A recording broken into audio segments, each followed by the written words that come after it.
Assalamualaikum teman-teman senja. Yuk kita hijrah ke pola hidup yang lebih sehat. Sehat untuk tubuh, sehat untuk jiwa, sehat untuk lingkungan, dan sehat untuk sekitar. Nah, di sini saya mau membuat pengomposan limbah organik dapur di dalam pot ya teman-teman. Jadi ini potnya, tanahnya sudah saya keluarkan sebagian besar. Saya simpan sedikit saja di bagian bawah sebagai lapisannya. Nah, ini saya sedang memasukkan limbah organik dari dapur ya teman-teman. Nah, jadi ini saya gunakan metode berlapis ya teman-teman.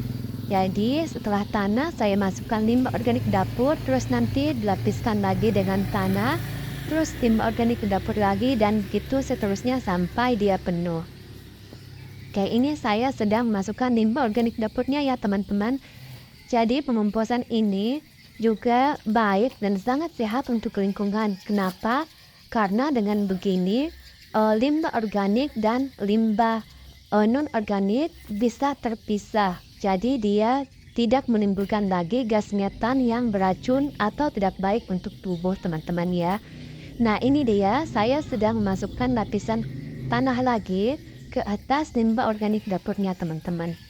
Jadi nanti limbah organik yang lain dari hasil pruningan, dedaunan juga bisa dimasukkan ya teman-teman. Yang penting dia adalah limbah organik. Jadi jangan memasukkan sampah plastik ya teman-teman, karena itu tidak baik dan juga tidak akan bisa terurai dan tidak sehat. Jadi memang limbah organik dan limbah non-organik itu baiknya dibuang secara terpisah. Untuk limbah non-organik bisa diolah sebagai olahan-olahan yang biasa dibuat kerajinan atau lainnya. Untuk itu saya belum bisa mengcovernya ya teman-teman. Jadi biasanya mau tidak mau dibakar atau dibuang ke pembuangan sampah. Untuk limbah organiknya seperti ini teman-teman. Jadi kita mengolahnya menjadi kompos, dan itu akan sangat baik untuk lingkungan dan tubuh kita, karena kita bisa menggunakannya untuk menanam sayuran-sayuran organik. Oke teman-teman, ini saya sedang masukkan limbah organik dari dapur lagi ya teman-teman ke atas lapisan tanahnya. Oke, di sini ada kulit pisang, batang daun ubi, ada beras atau nasi yang sudah basi, semuanya saya masukkan ke dalam pot ini ya teman-teman. Jadi nanti pot ini akan mengurai limbah organik dapurnya, akan terurai di sini dan dia akan menghasilkan tanah atau kompos yang subur dan baik untuk tanaman teman-teman.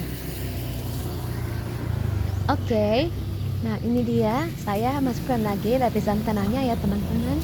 Jadi ini sistemnya memang sistem berlapis. Nah, jadi ini adalah cara yang sangat baik ya teman-teman. Sekali lagi, mungkin kalau baru memulai akan terasa sulit dan repot. Tapi kalau sudah terbiasa dan dijadikan sebagai hobi dan benar-benar ditekadkan untuk menjadi salah satu cara merawat dan menyehatkan diri, bumi dan lingkungan ya, ini akan pelan-pelan terasa menyenangkan ya teman-teman.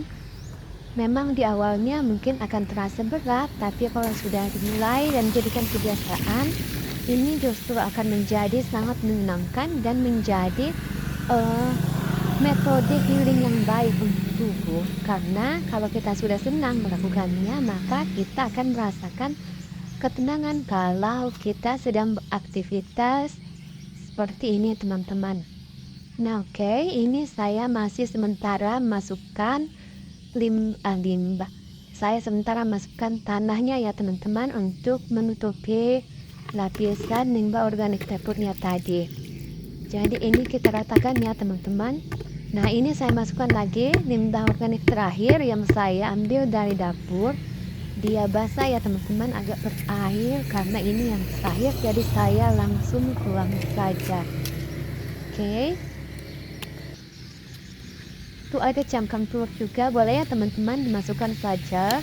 Sebenarnya cangkang telur bisa dibuat pupuk padat ya teman-teman, dengan dikeringkan kemudian dihaluskan.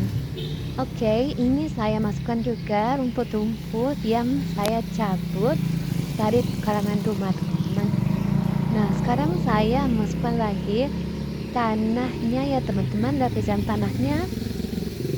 Nah lapisan tanah ini, tanahnya itu adalah tanah yang saya keluarkan dari pot tadi. Saya kembali masukkan menjadi lapisan untuk pengomposan ke dalam pot ini.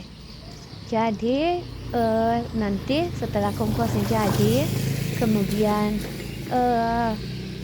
semua limbah-limbah organiknya sudah terurai dengan baik, tidak lagi menghasilkan suhu yang panas, ini bisa langsung ditanami ya teman-teman.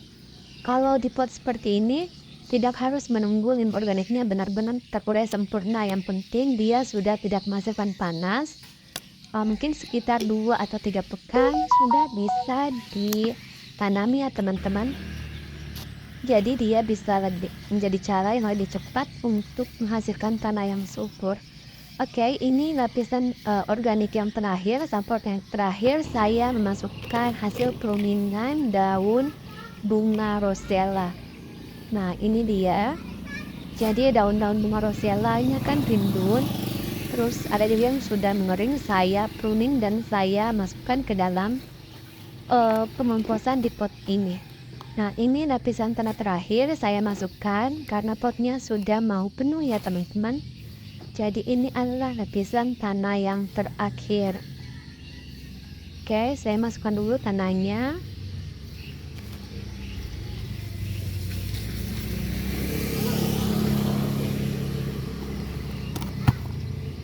Ini saya masukkan semua tanah yang tersisa ya teman-teman, dari tanah bekas dari pot ini yang tadi saya keluarkan sebelumnya. Oke, kita ratakan dulu tanahnya sampai daun-daun ini tidak terpisah lagi ya teman-teman, tidak terlihat lagi di permukaan.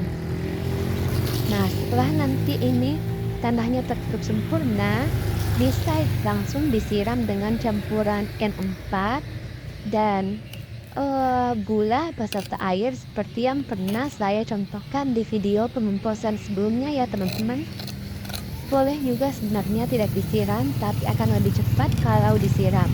Bisa langsung disiram, atau kalau misalnya belum sempat, bisa besok-besok baru disiram ya teman-teman.